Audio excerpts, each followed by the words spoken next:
Come si migliora la propria memoria?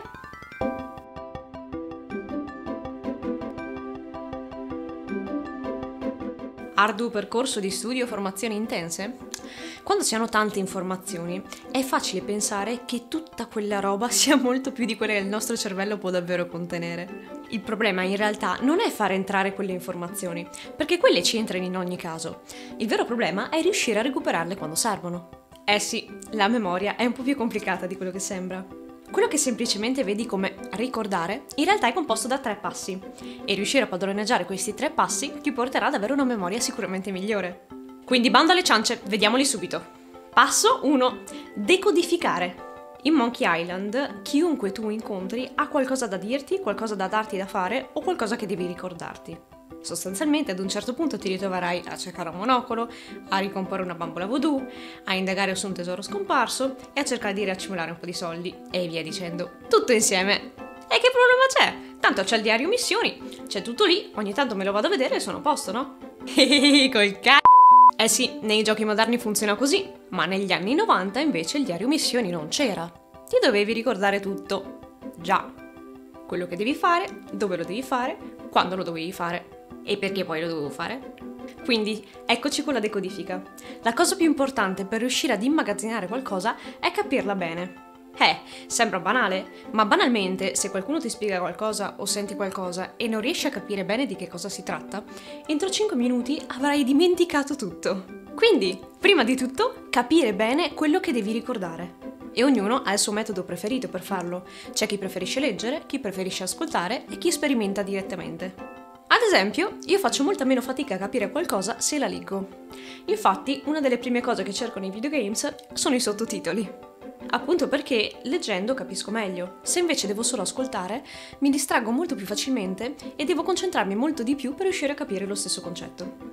Quindi impara a capire qual è il tuo stile di apprendimento. Inizia a fare caso se per te è più facile leggere, ascoltare oppure fare direttamente pratica.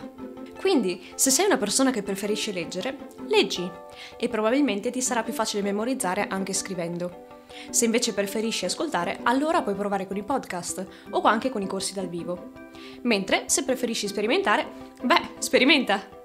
E ora passo numero 2, archiviare.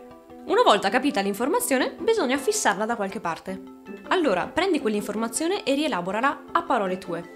Insomma, ripetitela in testa, ripetila a voce alta, fatti uno schemino o qualcosa che possa renderlo tuo. In questo modo ti assicurerai velocemente di aver capito tutto bene e che non ti sia sfuggito nulla. Cos'è che serviva per fare la bambola voodoo?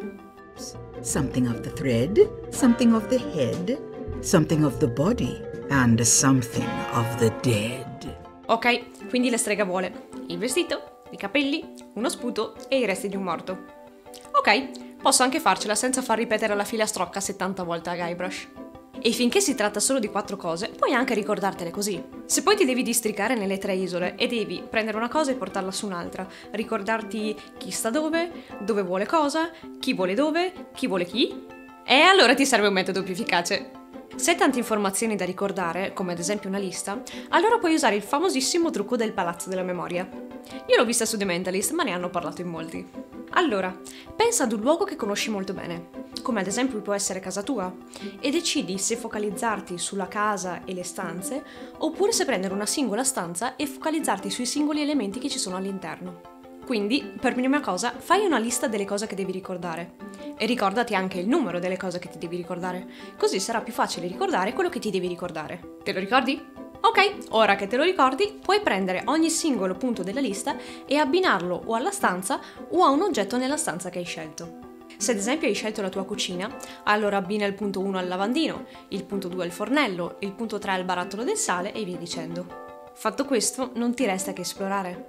Esplora nella tua testa la tua cucina, guarda i vari oggetti e visualizza in quegli oggetti i punti della lista che hai deciso di memorizzare.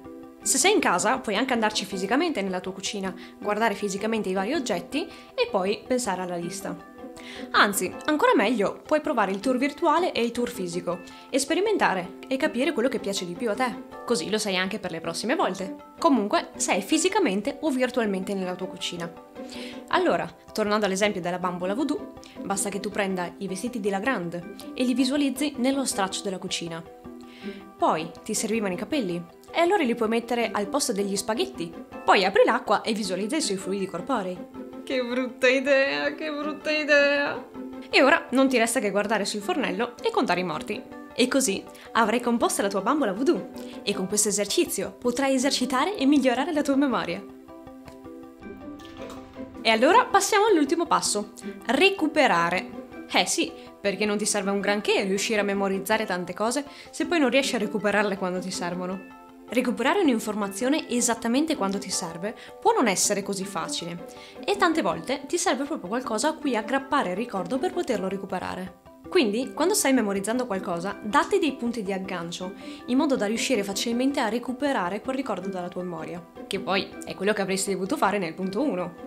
Ad esempio, in Monkey Island, quando parli col capitano Dredd, lui ti dice chiaramente che non salperà finché non avrà trovato la sua collana da navigazione fortunata, ossia il suo occhio che ha visto il mondo. Ok, quindi sostanzialmente gli serve un pendaglio che ha qualcosa a che fare con la vista. Se me lo ricordo così, sicuramente mi tornerà in mente nel momento in cui lo vedrò. Ma mettiamo che non sei stato molto diligente e hai saltato il passo 1 e devi recuperare qualcosa dalla memoria, così, dal nulla. Se hai seguito almeno il passo 2, avrai creato un palazzo della memoria.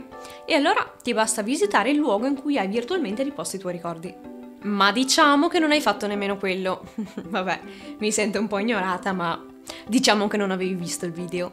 Quindi, a questo punto, puoi tornare con la mente al momento e al luogo in cui hai ricevuto l'informazione che ti serve. Rivivi quel momento e ripercorri quello che è successo. Prova a pensare a cosa c'era immediatamente prima o a cosa c'era immediatamente dopo e a cosa ti circondava in quello specifico momento. Gli odori, le sensazioni, la vista, tutto quanto. Insomma, crea una connessione con quel ricordo e più la connessione sarà forte, più sarà facile riportarlo a galla. Ok, quindi combinando questi 3 passi insieme riuscirai a migliorare il modo in cui memorizzi le cose e di conseguenza migliorerai la tua memoria. Sì, è vero, richiede molta concentrazione, ma d'altra parte senza impegno non si raggiunge nessun risultato. E più eserciterai il tuo cervello, più lui diventerà efficiente. Bene, spero che questi consigli ti possano essere utili. Fammi sapere nei commenti cosa ne pensi e se vuoi rimanere in contatto con me o conoscermi meglio, in descrizione trovi i link del mio blog o dei miei social network. Iscriviti al canale per non perderti i nuovi video e rendere la tua vita migliore grazie alle tue passioni. Yes, it sure is nice in here. Hey, I think the lid's stuck. Excuse me, friend? Could you see if the clasp is closed on this thing? I seem to be stuck. Hello? Is anybody out there? Yoo-hoo!